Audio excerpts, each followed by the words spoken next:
I'm going to call this workshop of the Waco ISD Board of Trustees to order. At this time, the board will receive input from anyone who wishes to provide public comments. I haven't been given any sign-up. Christy, have we received anything? No. All right. So, first of all, I want to thank the principals who are here tonight for coming out. We appreciate you. I know we're going to look at some plans, and I know you've had a long day already, so I appreciate y'all coming out. And our other guests, thanks for joining us. So, Mr. Templeton, you're up. Sorry we're getting started a little late. Good evening, Board President, members of the board, Dr. Kincannon. It is my pleasure to be with you tonight. We were engaged. We actually worked for the district last year and did a demographic study. We've done an update to the study that we prepared last year. So tonight I will briefly go over some of the economic conditions. We'll talk about some of the mobility patterns, the enrollment trends that we're seeing, and then we'll finish with the enrollment projections. Just a quick look at the enrollment history. We always like to start looking at the history because we can learn a lot about some subtle little things that are happening with your grade level changes. So I've got a table here at the top which is your grade level numbers for the last 5 years. And then I inserted a table or a graph at the bottom that shows the enrollment patterns going back to 2011. That blue bar is the enrollment for the year. The red line is the growth or either decline in enrollment during those years. You'll notice back in 2011 we had over 15,300 students enrolled in the school district. You can see we've been kind of up and down. We actually got to our lowest spot in enrollment last year. In the 2018 year we had about 14,772. The color-coded cells, the yellow is the largest grade for that particular year. The green cell is the second largest class. You can see that we are consistently larger at those elementary grade levels. And you'll also notice that we get a little smaller as we age throughout the district. I'll also point out that by our estimates, you're capturing about 60% of the school-age children in the Waco School District.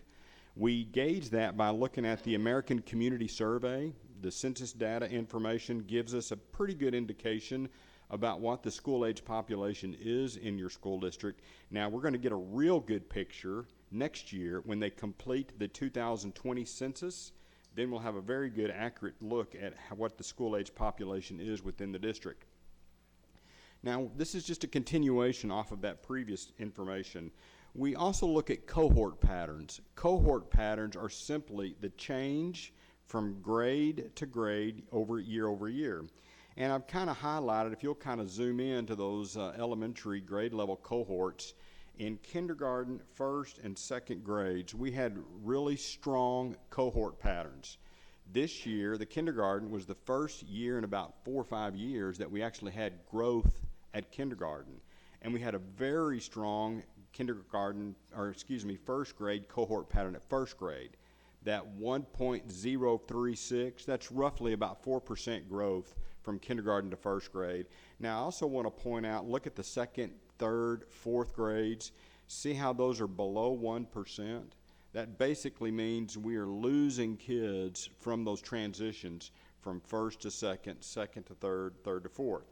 Now this year, all across those elementary grade levels, we really had some of the best cohort patterns that we've seen in the last 4 to 5 years. That's good news, and I wanted to kind of point that out, because if you can continue to have that near 1 pattern of cohort keeping your kids, if you can keep those kids, by all indications, your enrollment should be growing about 150 to 200 kids a year. And that's simply because you have such large elementary grade levels. You know, your kindergarten class is about 300 students larger than your 12th grade class. So just in the roll-up alone, you should have some growth. Now, this is the kind of pattern that we see with a lot of districts that are similar to yours. And so we do see the drops at those upper elementaries. Now, the biggest culprit for Waco has been the charter schools. So the charter school expansions over the last 5 years, and this is happening all over the state of Texas. This is not just a Waco issue. It's rampant in Austin. We work with many school districts in the Austin area, and we're seeing the same kinds of patterns in those school districts as well. So unfortunately, the charter influence is definitely happening here and causing the historical drops in your enrollment. Now, slide over to the far right of this page. Now, what I want to point out here is those elementary, middle school, high school averages.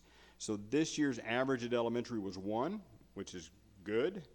The middle school average was 0.985, so we had a little bit of loss at the middle school. And that 0.98 at high school, that's pretty consistent with all high schools across the state. So that's not an unusual to see a little bit of a dip at those high school cohorts. Some of that is early graduations.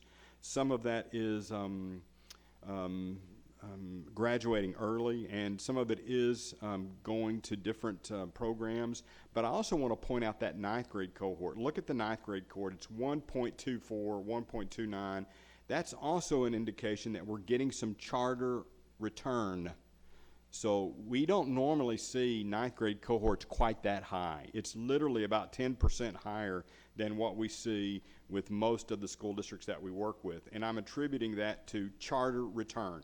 So many parents are comfortable with the charter experience at elementary and middle school, but when they get to the high school grade levels, charter schools can't compete with your offerings for extracurricular, fine arts. So then we see that it's pretty normal for parents to come back to the public school district for that high school experience, which that's indicated in that 9th grade cohort.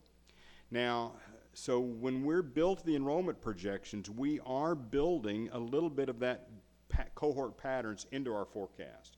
So when we get to the forecast in a few slides, you'll notice some of the similar trends, but we're not as pessimistic as what has happened previously, but we're kind of hedging it a little bit between this year and last year's cohorts. And I'll explain that a little bit more when we get to those projection slides. Say that again? That's those, some of that, I mentioned about 10% of that was charter return. That other 10 to 12% are those 9th graders that don't quite get enough credits to become sophomores. So they pin up there just a little bit. So that's why we like to average out those high school grade levels. But that is also not a Waco specific issue. We literally see that at all high schools. We have one client that does not have that pattern. And it's the Hurst-Euless Bedford School District in the Dallas-Fort Worth area. And the reason they do not have that pattern is because their 9th graders are down there in junior high. They still have the 7th, 8th, 9th junior high configuration. And that's one of the only districts that we work with that have that. And therefore, their 9th graders don't pin up there. No, they're, I hate to call it retention. It's really not retention, but they didn't get enough credits. Okay, but does that end up boosting the 9th grade number? Yes, it does. Okay, so that's part of why 9th grade is so big. Yes. In addition to return from charter. Exactly right. Yep. Now, just looking at the economy, just for the Waco region, just a little bit, job growth is right at 1%. So we are seeing job growth in the Waco region. The unemployment rates are very low. In fact, these are nearly 50-year low unemployment rates. The U.S. rate's at 3.8, Texas 3.6. The Waco MSA, which is basically McLennan and Falls County, those two counties make up the Waco MSA, is at 3.5, and the city of Waco is at 3.8. Overall, new housing construction across the Waco region is about 3,110 new homes that are built all across the Waco region. Some of the local highlights, we are definitely seeing some renovation, some new construction, some retail expansion. The Cottonwood Creek Market breaks ground. That's an entertainment destination kind of district that will have a cinema or a theater and possibly a Top Golf, and it could have some additional restaurants as well. The Magnolia is expanding with a hotel, so there is going to be a hotel downtown, which is just down the street from here. The Magnolia impact on the Waco region is about 50,000 tourists a week visit the Magnolia and the restaurant, and then the hotel will add to that as well. Some demographic highlights. The total population within Waco ISD, now this is a little different than the city of Waco's boundaries. So part of the city of Waco does spill over into Midway ISD, so it's not quite an apples to apples.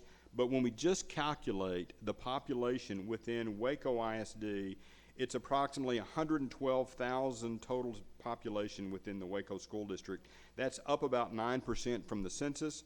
Now, I want to point out that school-age population, or the below 19 population, is estimated, because it's based on the American Community Survey, at 34,015. When I remove the 0 to 4 population, because that's not quite in school, that's not in school yet, that's roughly about 9,000 students. There's basically about 24,912 school-age children within the boundary of Waco ISD.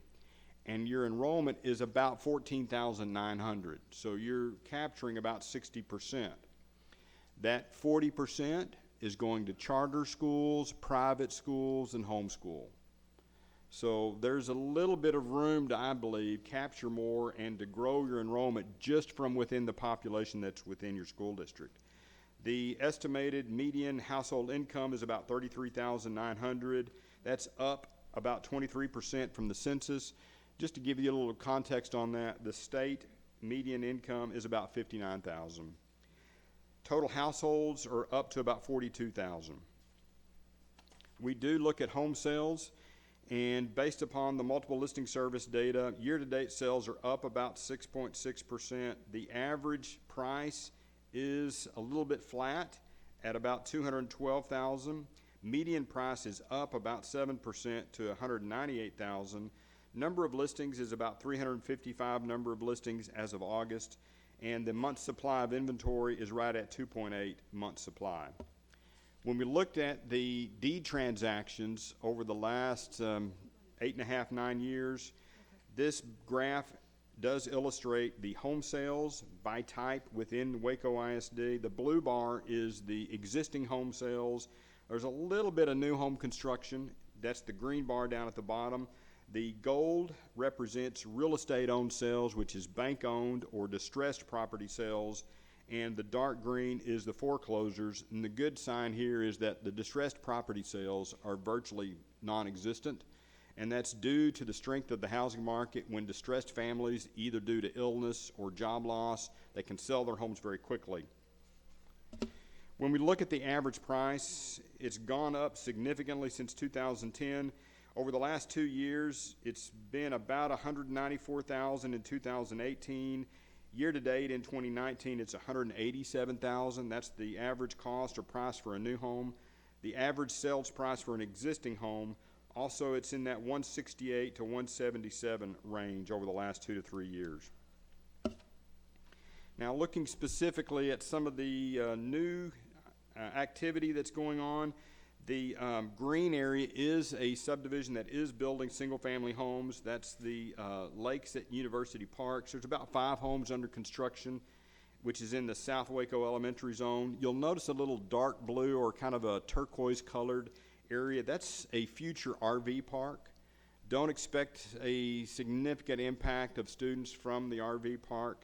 I suspect it will mostly be related to tourism and just passing through the area.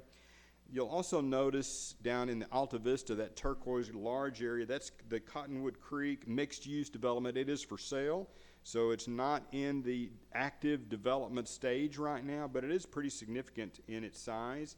But at some point, it could result in a mixed-use type development that would have commercial, retail, and possibly some housing units. Now, up to the far north in that West Avenue Elementary Zone, there is also a mixed-use development there. It's kind of tiny. It's just a little bit west of I-35. That does involve a future hotel and some multifamily. The multifamily would be approximately 264 multifamily units. So we do expect there to be some multifamily development. Most of the multifamily that we're seeing right now, though, would be low yielding because it's not a subsidized or tax credited apartment complexes.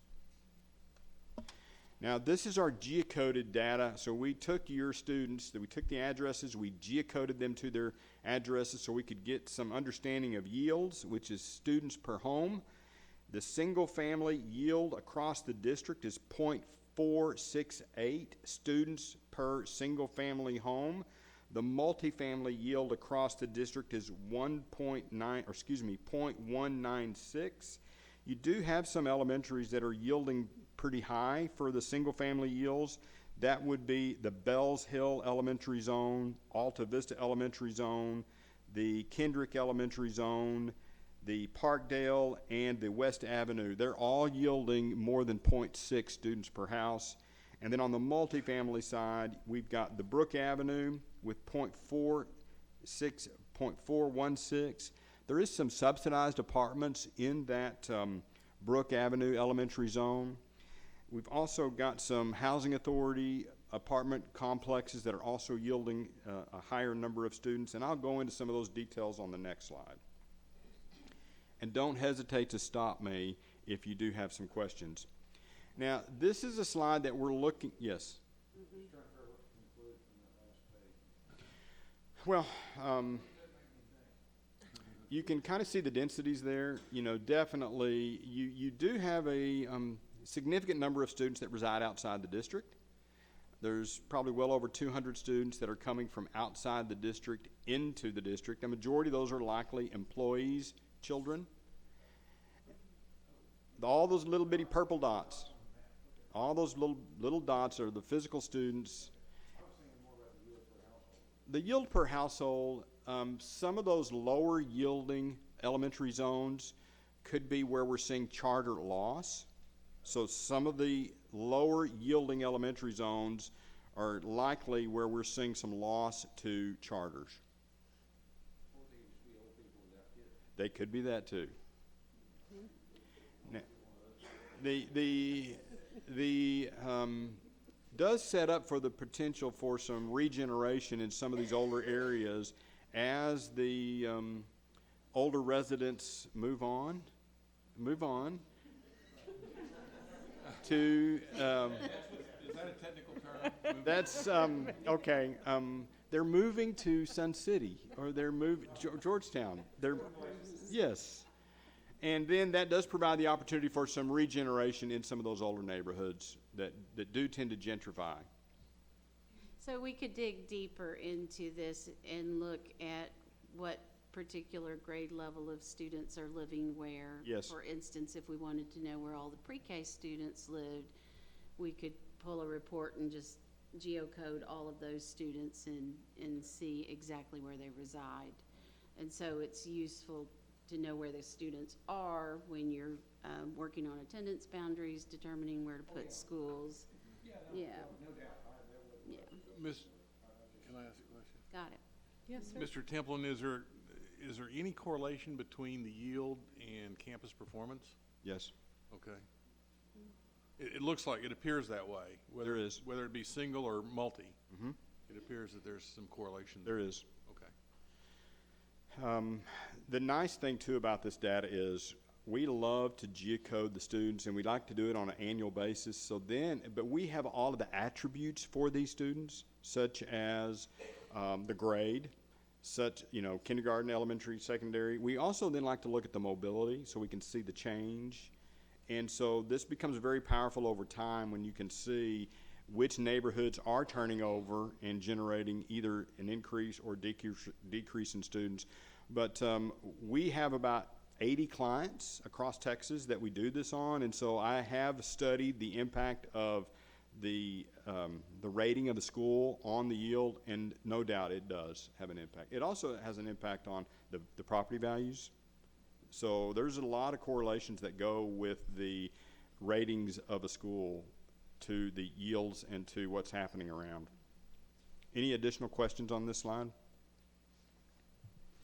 Now, this is another dot map slide, but this is looking at your apartment complexes, your multifamily, and we've created kind of a thematic map based upon the yield of those apartment complexes. Those red units, you've got one of those that's yielding more than 0.75 students per unit. The orange are yielding between 0.5 and 0.75. The yellow are between 0.25 and 0.5. But I would say if we're really looking at high density or high yielding apartments, it's the orange and the red. The orange, red, and even the yellow, and it's all kind of based upon the number of units and the number of students per units. But to give you some context, there's a little orange dot that's in the south portion of the West Avenue Elementary. That is the Kate Ross housing development, or it's a subsidized apartment area. And there's 188 students in that small area, but there's about 350 units. So even though it's not showing up as a red, it's a yellow, but it's because of the yield. But there are literally almost 200 students in that very small area. Now, over in the South Waco, you've got the Arlington Farms, which is where that red dot is. That red dot represents about 148 students. The two orange dots just north of there, that's the Costa Esmeralda and the South Terrace. And that literally is probably about 500 students in that proximity where those dots are. And then when we go up to that Brook Avenue little peninsula finger there, there's 3 yellow dots there. There's definitely, between 200 to 250 students in that little finger of that elementary attendance zone. And then you'll notice over in the Parkdale, you've got a lot of apartments there. Most of them are green, and so they're lower yielding apartments. And then when you look at that Alta Vista area, those are some of your newer apartment complexes. The Tuscan Ranch is one of those. Very low yielding students in that particular area as well. But you've got about 1,924 students that are residing in about 9,820 multifamily units. We also have to keep in mind that you've got a significant number of apartment complexes that are college related or campus related. Well, there's 1,900 students that are geocoded to roughly, now those dots, one dot may represent 350 units. So each of those apartment complexes, each dot is either a 200 to 400 unit complex. And then we count the units. So there's about almost 9,800 units within those apartment complexes. Sir. Yes. Cape Ross. Uh-huh. I've been hearing, is there heard in rumors about Cape Ross maybe torn down or taken away? I have not heard that rumor. Okay, all right. I'm just. But it's I mean, we see that happen in other areas that we work with. And so typically it's dependent upon public housing being available for that transition. So I would hope that there would be some public housing available before they would possibly make that decision. But I have not been made aware. Well, like I said, if just a rumor, I'm just wondering if you had heard anything. I have not heard that. I met with the executive director, if that's her appropriate title, this week, and there are some plans to renovate some of the units in each of those areas. So I don't think there's any desire to tear down, but to do some renovation. So they may move some students around to different complexes while they do the renovation. So that may be what you're hearing. This is taking a little bit of a look at your transfer patterns. Now, this is from the Texas Education Agency data. And that top table represents the students that are transferring into Waco ISD. You'll notice back in 2013, we transferred in 179 students. Now, that table literally has, 20 plus schools, and we only included the top districts that are transferring in. So the total transfer in is 179. In 2013, you can see last year in 2018, we transferred in 261. So there's been an increase over that period of about 82 additional students transferring into the district. And I suspect a majority of those are employee children that are coming in with their parents as employees. Now, the bottom table is the transfer out. So these are students that physically reside within the school district. And back in 2013, we had 2,184 students that were transferring to either charter schools or surrounding school districts. In this last year, in 2018, that number has climbed to 2,512 students. So we've seen an increase in the transfer out of about 328 students. The net is about 2,251. That's the difference between the transferring in and the transferring out. The biggest factor there, in my opinion, has been the charters, and primarily it was the Harmony Science Academy. You can see that in 2013 they had 627, then they expanded in 2017, and that's what's led to that increase to over 1,000 students that are attending the Harmony Science Academy. And you've got a couple of other charters, as well as they're transferring to the surrounding school districts. This is the location of those charters that we're tracking, and you'll notice you've got about 8 operating charter schools.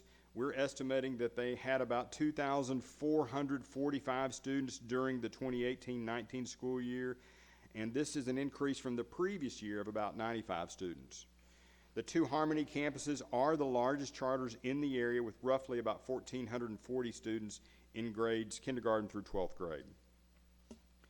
I would not be surprised to see additional charters trying to make their way into Waco ISD. One of the ones that we'll be watching closely is IDEA.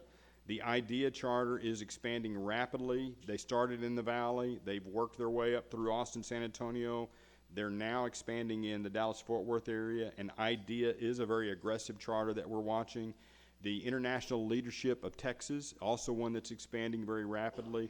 They started in the Dallas-Fort Worth area. They then went to College Station, and now they're operating in Houston, so we will be on the watch out for the charter expansions. Unfortunately, TEA's notification process is not very helpful in notifying the location. Typically, they will notify the county that the charter will be located in, and it's not until we find the building permit or an occupancy permit that then we actually nail down the location.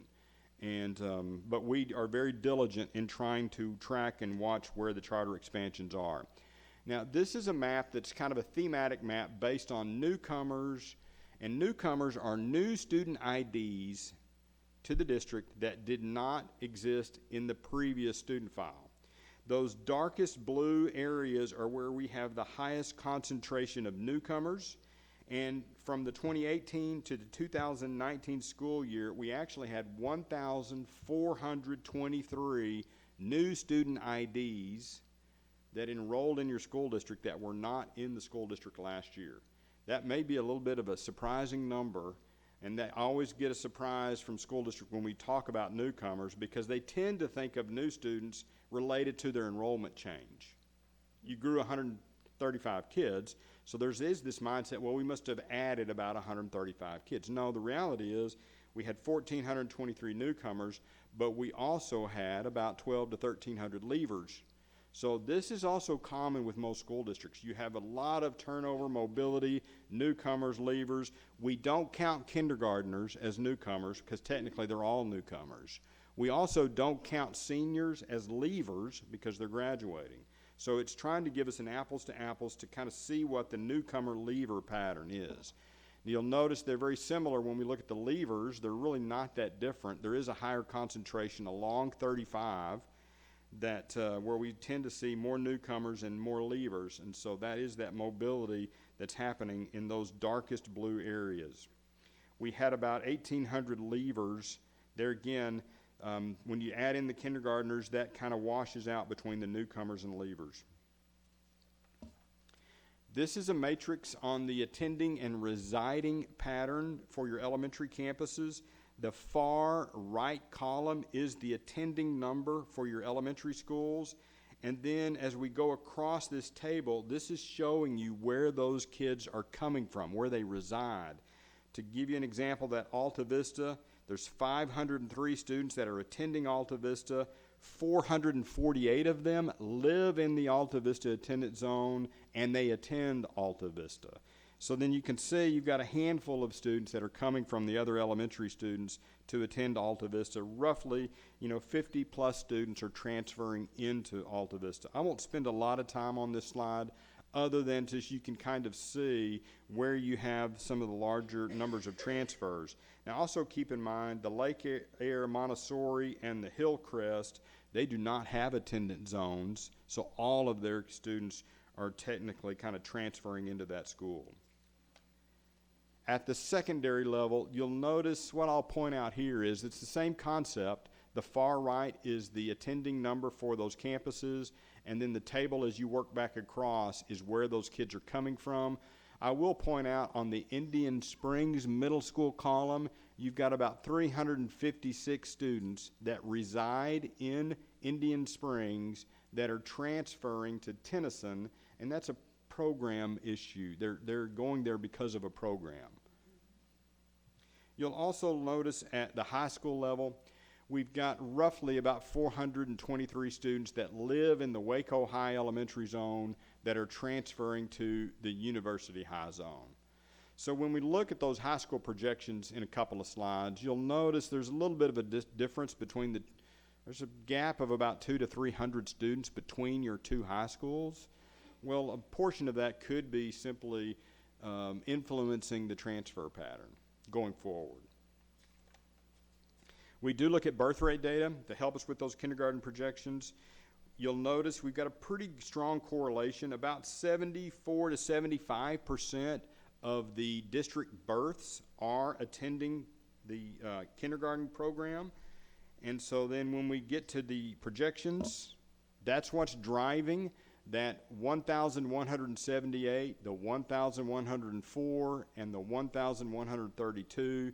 We're just using 75% of the birth rate data to help drive that number.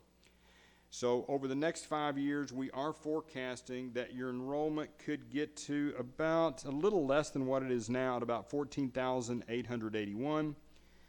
And I'll point out here the cohort patterns that we're using. For the elementary, we're using about a 0.98 cohort factor at elementary. This year you had one. You had a 1 cohort factor. If you can maintain that 1, then you're going to see about a 100 to 200 students of growth per year. I'm a little hesitant to use 1 because of the history. At the middle school, we're using a 0.98, which that is very consistent with what you've experienced over the last several years. And at the high school, we're using 0.985. At the campus levels, you'll notice that you've got a couple of elementary schools. Bells Hill Elementary, it's well over 700. We do anticipate that it's going to stay over 700 for the next 5 years. The other one that, the Lake Air Montessori, that can be a function of how you control enrollment when they enroll there. So because it's a magnet or a program school, it doesn't have an attendance zone, we're looking at the historical patterns there. So that number, you can have an impact on how that number goes over the next several years.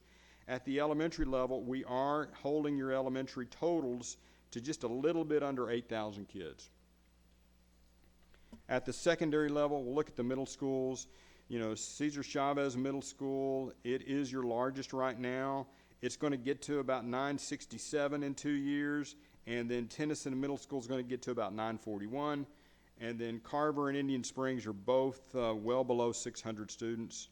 Your two high schools, your two University High is right at 1,689, and it gets to about 1,800 students in 3 years. And then Waco High is about 2,089, and it gets to about almost 2,100 students in 3 years. Just in summary, kind of the key takeaways, we did have growth this year. We had 135 students of growth this fall.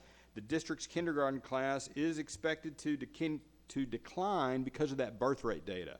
So it's the birth rate data that is influencing the kindergarten class over the next 2 years. Waco ISD has experienced large gains in the average home sale price and decreases in distressed property. So we are seeing a very healthy housing market within the school district.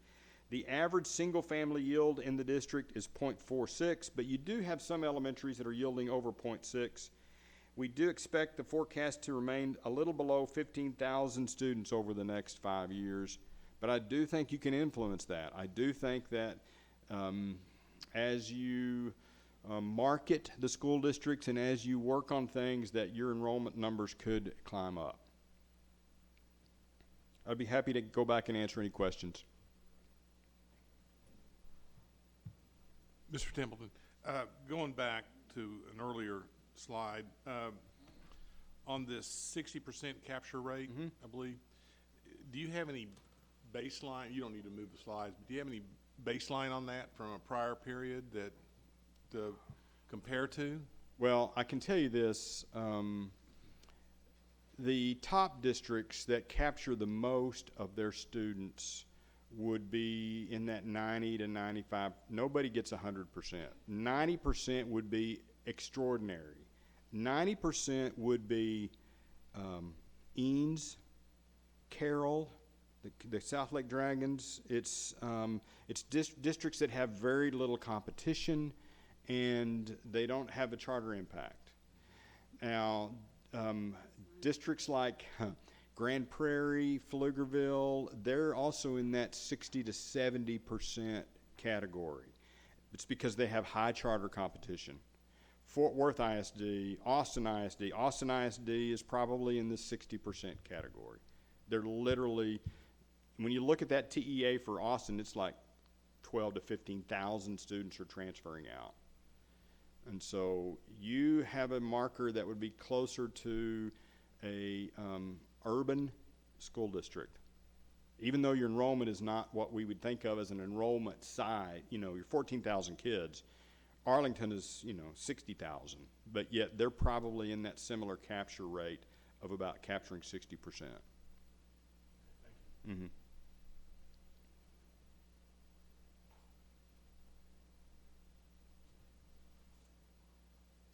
Well, we are a resource. We're not just here and gone. I mean, we are here to help you throughout the school year. And we will take a dive and looking at some of the, so if you think of something that you've got a question, you'd like to see us run some specific data on some neighborhoods, we do have a report that goes with all of those apartment complexes. So there's a report that will show number of units, the age of the complex, and the number of elementary, middle, and high school students for all of those neighborhoods. Well, thank you for allowing me to be first on your agenda. I greatly appreciate that. You're welcome. Thank you very much. You're Very welcome. helpful. Now, let's see. Yeah, Dr. Kincannon, what's next? Sure. Well, you all have been using Templeton, but I think on a limited scope to look at some specific information. Previously, this was a broader demographic report, and we'll be working with Templeton to look at some of those pockets. I want to look at pre-K and where pre-K kids live, and then we'll be meeting with the architects and Templeton together to look more strategically at the whole district and identify areas that we might want to focus on for the future, such as placement of schools, reorganization of facilities, new programs where they might work best. And so we'll spend some time studying that this year. So as Mr. Templeton said, if you have any questions about any specific areas, they can drill down into the data and provide that for us. And so we learned a lot just visiting with Mr. Templeton as he shared this data with us, and we were able to ask a lot of questions, and we'll continue to do that. And I presume that part of that going forward will then be matching up the study and the future, I guess, population changes by campus to campus capacities as well? Correct. So I have asked O'Connell Robertson Architects to work on a capacity study of all of the facilities, so then we can look at growth and capacity together, and we can consider options for the future for high school as well. So one of the things I wanted to know here was what's the high school growth for the future as we think about Waco High School. So several people have mentioned to me concerns regarding Waco High School, the venue project, the size of the campus and the property and what's next. And so to determine that what's next, we just really need some time to gather data and study, and this was the first step in that process. You're welcome. All right, Ms. Weathorn, hello. You want me to transition us? Sure, transition, great. Okay, so we have been working on our targeted improvement plans as a result of last year's STAR testing results. And so what we want to do this evening is to have Ms. Weathorn talk about the state and federal school improvement requirements to provide some context and background for the work that's been happening. And then Ms. Yolanda Williams will follow that up and talk about the targeted improvement plans and the work that the principals have been doing. So we want to thank our principals for coming. They've been working very hard. They had 2 days of training with the service center, and they've written their targeted improvement plans. We're sharing the summary of those with you this evening, and then we'll be asking you to adopt those plans on October the 24th. And so I'm going to let you have it. All right. Good evening, Board and Dr. Kincannon. Just a little bit of history to kind of review as we move forward to talk about these plans, because there's quite a lot of words, quite a lot of acronyms and new things and new language that has come forward this year with our improvement plans that have been developed through TEA. And you know, we have our results, and obviously we're not very happy with our results, but as a result of that, we do have to move forward and to work towards our improvement and our improvement goals, which we have been really hitting the ground running with since school started. Go ahead. Okay. So first of all, we need to think about the accountability system as a whole. And I apologize, I talk with my hands. I try not to, but I can't help it.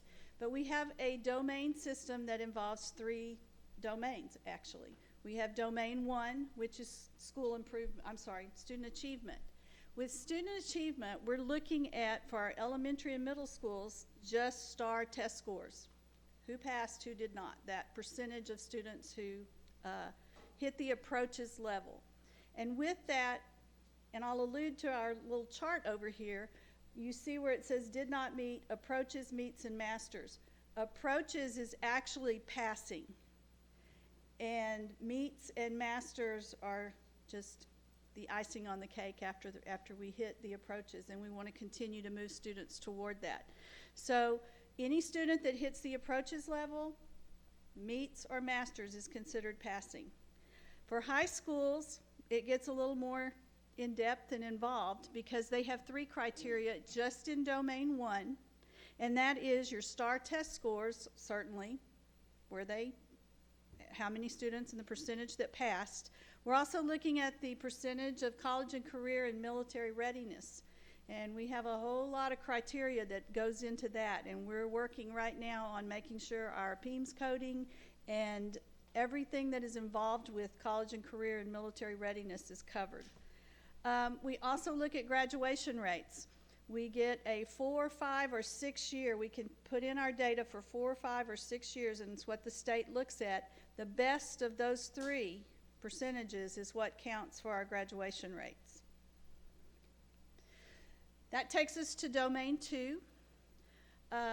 Domain 2 is kind of where we got in a little bit of trouble this year, but we know that domain 2 has, again, 2 parts. We have a part A and a part B. Part A is based on just academic growth. The beauty of part A is that a student can be in the red zone for did not meet, but yet they can actually give us a growth point that helps that percentage point in part A academic growth. As long as they can show a year's worth of growth, even if it's in that capacity of the did not meet, there's a huge metametrics that goes into that, figuring that of what students do to show that they've shown a year's worth of growth. But that's the beauty of the student growth section, is that students can maybe still show achievement and get credit for that or still show growth and get credit for that. But, of course, our intent is to move them forward to get them up to the approaches, meets, and masters level.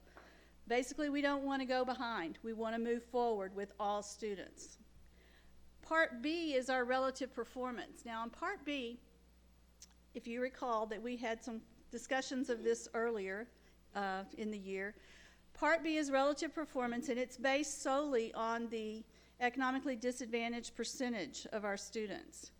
And we participated last year in the community eligibility provision, and it required signatures on forms and things of that to be turned into the campuses, and in turn those had to be coded properly into our PEIMS system when it was submitted in October. We could not correct that. The intent was we would try, after it was caught, we tried to get that changed, but unfortunately TEA has some very stringent rules about that, and we were unable to do that.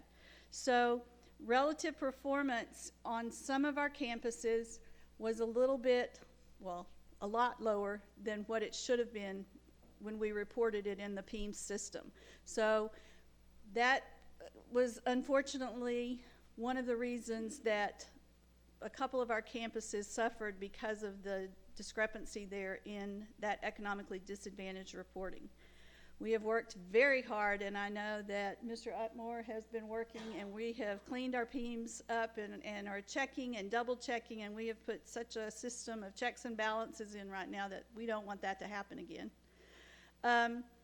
So we have Part A and Part B. So in the accountability system, we take the highest percentage of our academic growth or relative performance score. So the highest percentage is what would count for domain 2, okay? Then we move to closing the gaps. And closing the gaps is probably the most complex. It's also the hardest as far as academic achievement and to get our percentage points up where we would like them to be. But closing the gaps considers about 15 different student groups in 5 areas. And those groups are based on race, ethnicity, special education status, mobility, English language learners, and socioeconomic status. So for all campuses and districts, or district scores, the areas include academic achievement and English language proficiency. Now, when I talk about academic achievement, because it gets confusing here, because in Domain 1, it's achievement. We're counting on just those students in that percentage, or anybody, like I said, hits the approaches or better standard there. But when it comes to closing the gaps, when they look at achievement, we're only getting to count those students who are in the meets category. So it's a much higher standard that's set there, and we have targets that are very high in those standard areas. So closing the gaps was put in place by TEA because we had to answer to our federal accountability rules. So Domain 3 is Texas' answer basically to our federal requirements as far as federal accountability, because we're still held under the standard where we have state accountability and federal accountability. So it gets tricky, but you have to kind of separate those two. We also have, with middle and elementary schools, we look at their academic growth scores figured into this, as well as the STAR component from Domain 1. So a little bit of the percentage points come from those areas as well. High schools and districts also include the graduation rates and the CCMR scores as well. So again, as we move forward now to talking about the culmination of how we get a rating, I want you to think about the fact that every domain gets a letter grade. Every domain. But then we sum all that up and get one final letter grade that is our district rating or our campus rating based on those 3 domains. Yes, sir. Question. When we were at the trustee training last month, one of the questions that came up in talking about this high school graduation rate and CCMR, they said you can easy do the graduation rate, but the CCMR, how do you confirm that? Yeah, I mean, and I believe the person who was doing that, they were saying that something about, it's supposed to be the number of people going in the military or something like that, but how do you account for, I mean, they say they still haven't came up with the way to Right. account for that yet. CCMR is a very difficult area. Right. Because so many components go into it. And I'll just address the military, because it's kind of a hot topic right now. Because military readiness and the way the verbiage was, the intent of the law was for us to count those students who actually enlist in the military. Well, how do you do that? Well, we can ask students, we can send a survey out and do it, and the problem that TEA TEA kind of found out about it because the media exposed it too, was they left it up to local control. So we could decide as a local district how we wanted to count that, based upon loosely what TEA laid out for us in the parameters.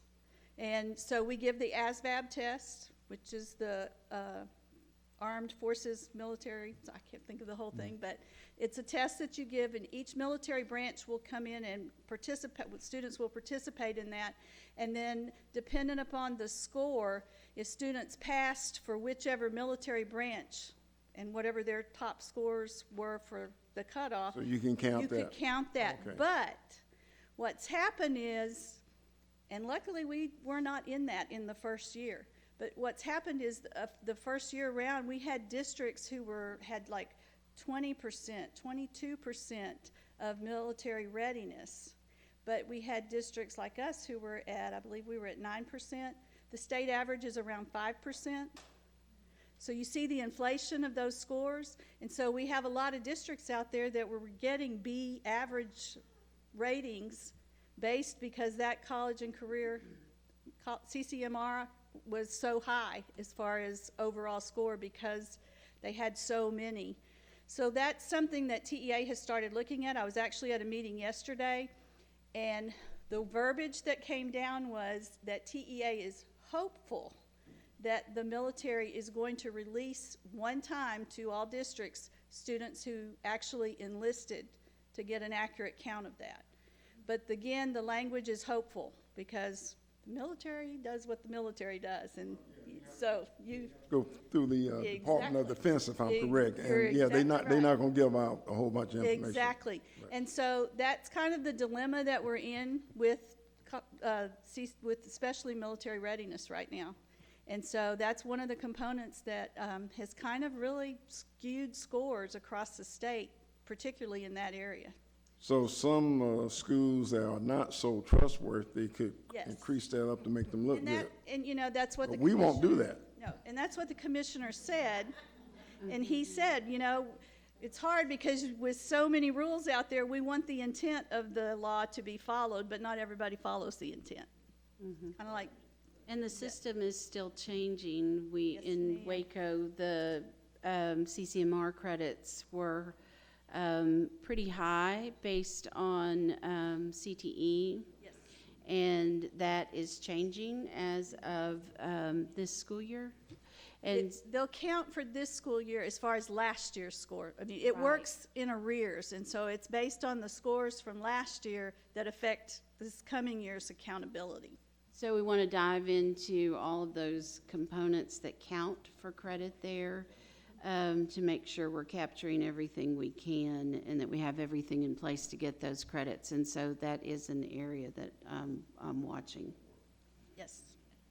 I'd like to ask, I mean, you talked about that there's a better system of checks and balances so that the PEIMS data is being captured more accurately. Could you just go into that a Little little bit of more that? and what that looks like? Well, I know we just had a discussion today, but we're looking at all of our student sub-pops, and I know that Mr. Utmore has been contacting campuses weekly and getting reports and validating what the campus has and versus what's been coded into our PEIMS system, and constantly running and reviewing reports. For instance, with dyslexia, which right now I have dyslexia program, we had a couple of discrepancies where I had some teachers who were saying, hey, because I have them check weekly with students who are coming in, are they coded dyslexic? Because we have to report that now. We looked at it at the district level. Right. So we looked at a 5-year average by school and district, so we could see that those were properly coded this year, and the average is back up. Yes. Thank you. You bet. All right. So we have the 3 domains, so here we go. Here's how the whole system fits together. So we have student achievement, we have school progress, and we have closing the gaps. So we would look at between domain 1 and 2, you may choose the highest of those 2 domains, the percentage. So the better of achievement or progress, and that particular percentage would count 70% of your rating. Then you look at closing the gaps, and that counts 30% of your rating. So when those are averaged together, that's how we get the A through F percentage point number. Ms. Weethorn, Yes, sir. based on the weights and the system that's defined by the state, is there a domain that you would say would be appropriate to apply focus to or priority to Absolutely. move the bar the most as a result at the end of Absolutely. the year? And that would be domain 2, progress, student progress. If we fix student progress, it takes care of all the other domains. And basically the motto is do not go backwards.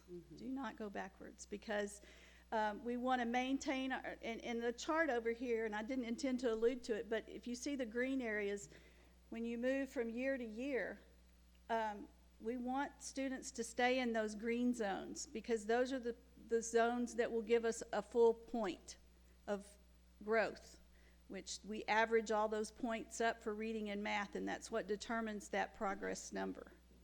So we're trying to make sure that we don't have a student who scored in masters in 2018 to come back in 2019, as we had some do, and score in the meets zone, because they went backwards. They did not show a year's worth of growth. They really regressed. We can't do that.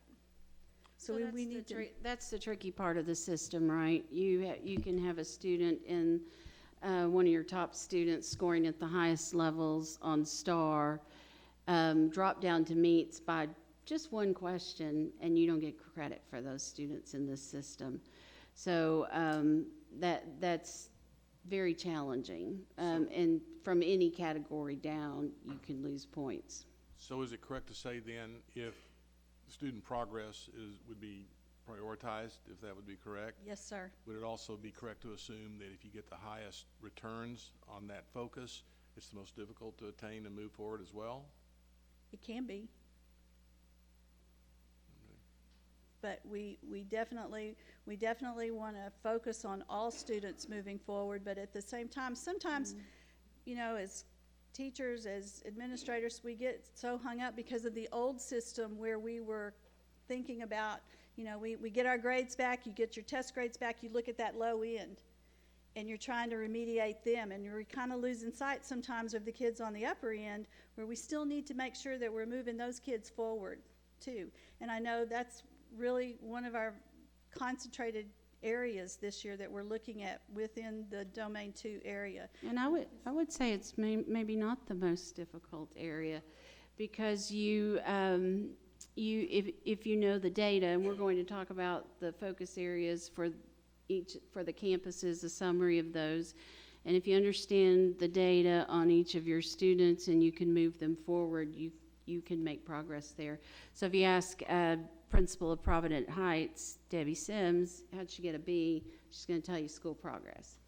And she moved kids forward from each of those areas. Excuse me. So the question that I have is, our campuses are pretty diverse and pretty varied across the district.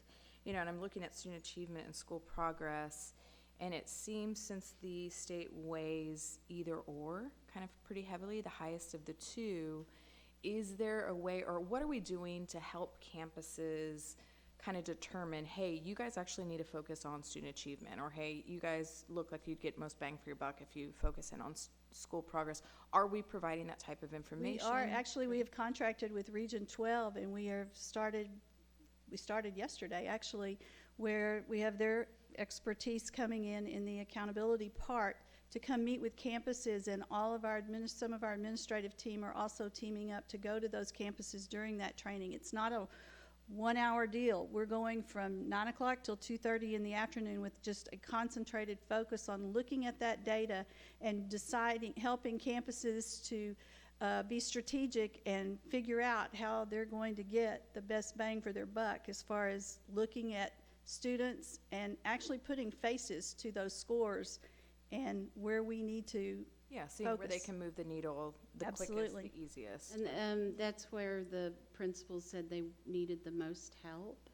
And so when we contracted with Region 12, we made that campus-specific, with each campus getting 2 days. That's great. One this fall and once again in the spring. Yeah, fantastic. That sounds great. Thank you.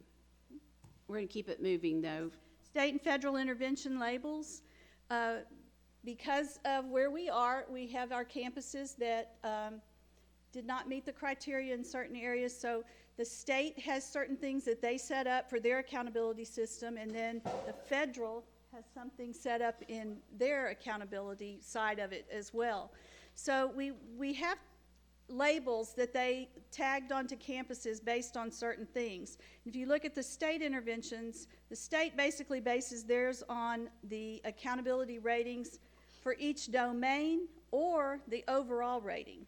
A targeted improvement plan and a comprehensive improvement plan are the two words that we're going to talk about. Targeted can be under state, but it can also be under the federal intervention process. So if you look at the state intervention side, it's required for any campus with a D rating in one or more domains or a D or F rating overall. So a campus with an overall rating of C or better can embed their campus improvement plan. So there was a difference in how much we had to report to TEA with certain campuses and how much we didn't. So we had certain campuses that had C ratings, but they may have had a D in domain 3. So they would be the campus that would fall under that particular thing, so they could embed what they're going to do for improvement in their campus improvement plan. Whereas others who had an overall rating of an F and some other issues, they failed on the federal side, so they're tagged a little bit differently. So it's based on relative performance of Title I schools or Domain 3. Comprehensive schools then, for federal, they are labeled comprehensive with comprehensive interventions, and that means they did fall in the bottom 5% of Title I schools this year or possibly last year as well. They also use the word targeted because they, on the federal side, will call it targeted schools that have missed the standard for 3 or more group areas in Domain 3 for 3 or more years in a row. So that would be back to Domain 3 and those components we talked about briefly earlier. And it goes back for 3 years. And if they miss the target date, or target date, if they miss the target percentage, then they would not meet the criteria. And so they would be what we call targeted. Subgroups within each label also are looked at, and they count. And there's no reprieve for Transformation Waco campuses on the federal side. On the state side, though, we did have a campus that fell under the eligibility criteria that was set forth by Senate Bill 1882, and it allows a Transformation Zone school a 2-year reprieve from state interventions.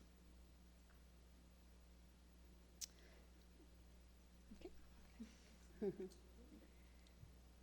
right. Okay, so depending upon what state rating and federal label the campuses have, there are different types of requirements.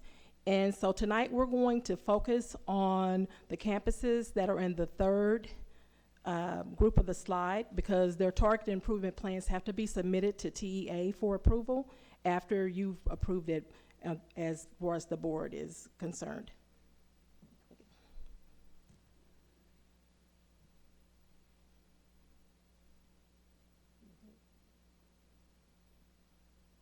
Okay, so TEA has provided training to all of our label campuses on September the 12th and the 13th. And as a part of that training, administrators were introduced to the Effective Schools Framework, which is designed to provide campuses and in schools, campuses, and districts with the essential components that they need in order to make their schools effective for all students. And so this framework provides a clear vision and structure for the campuses to develop their targeted improvement plans. And those plans we'll be discussing tonight. And so within the Effective Schools framework, there are research-based levers that also have targeted actions that need to occur in order for campuses to be successful. And so when the campuses were working through this process, they looked at some of the essential actions that needed to occur, and they talked about things that they needed to improve, and they looked at their campuses. And so based upon that information, they prioritized the essential actions, those areas that they wanted to focus on. And so the majority of the campuses, as you can look at the slide, felt like there was a need to focus on doing a better job of using data to make decisions about instruction. And also many of the campuses talked about using more objective-driven daily lesson planning and just doing a better job of helping the teachers to prepare assessments that are aligned to the TEKS.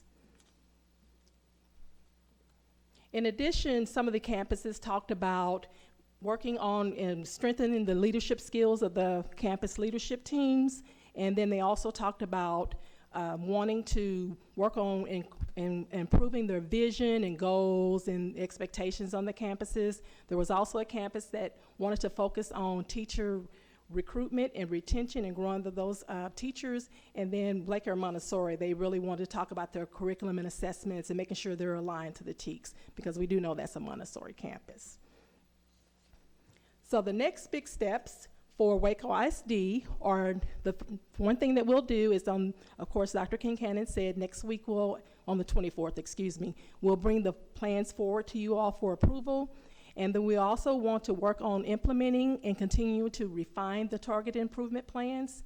In addition to that, each of the campuses will be required to have quarterly TEA conference calls where we discuss the progress that they've made with their target improvement plans and the actions that they've decided to focus on. And then in the fall, each of the campuses will participate in an effective school diagnostic with a facilitator from TEA, which will be someone from the Education and Service Center to work on analyzing all the actions that they've decided to target and to make sure that the campus is setting itself up for success.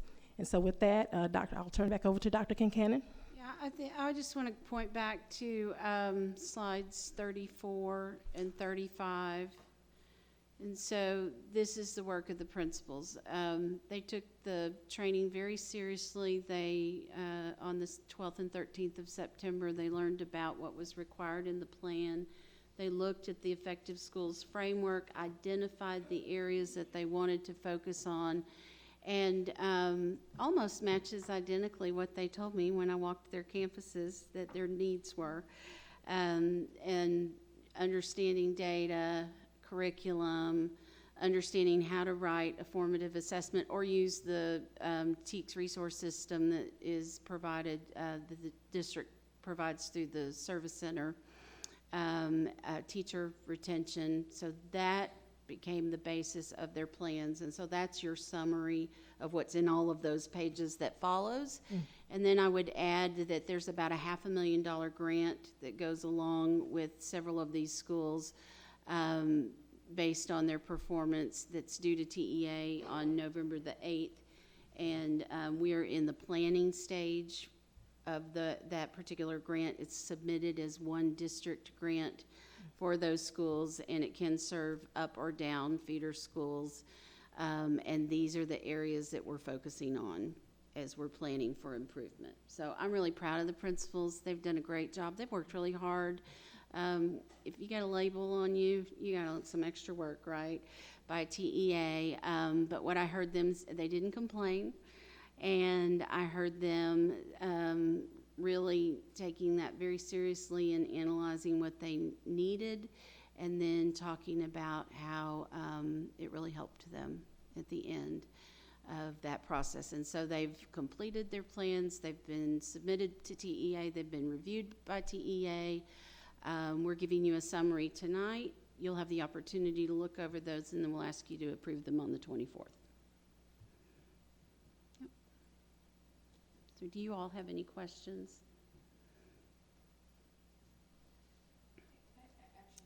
Sure. Very quickly, so I noticed, quite a few campus, I love that they're doing the data-driven kind of assessment. Is that gonna be kind of more their own kind of coming up with that data? Are we providing them the funding to get programs that can provide kind of quick real-time data, or what does that look like? Yeah, so that, I'm really glad you asked that question. We had a planning meeting this week to talk about our strategies with the grant money that we have, and we have our new Assistant Superintendent for Curriculum and Instruction join us. And she actually just returned from a data-driven instruction training, a framework and a process that we'll be implementing across the district. We'll be able to use grant money to help us with these schools to do that, and so we're going to systemize it. It's a very specific framework and process for working with the campuses. And so we're very excited about being able to do that and to have the money to do that systematically. So great question. Thank you. Yeah, you bet. Any other questions? Okay. All right, next is announcements. Any announcements, Mr. DeBerry? We don't have any. Nothing? You got nothing to announce. Okay. He can always announce something. Tomorrow, we have breakfast with the Bears at Cedar Ridge. I knew there was something. Enjoying some great Bear alums and celebrate our breakfast program alongside the Texas Hunger Initiative. So it's a fun program that we have with Baylor, and that's in the near future. And then we'll look forward to seeing you later this month on the 24th. Great, thank you. We are adjourned. Good night. Thank you.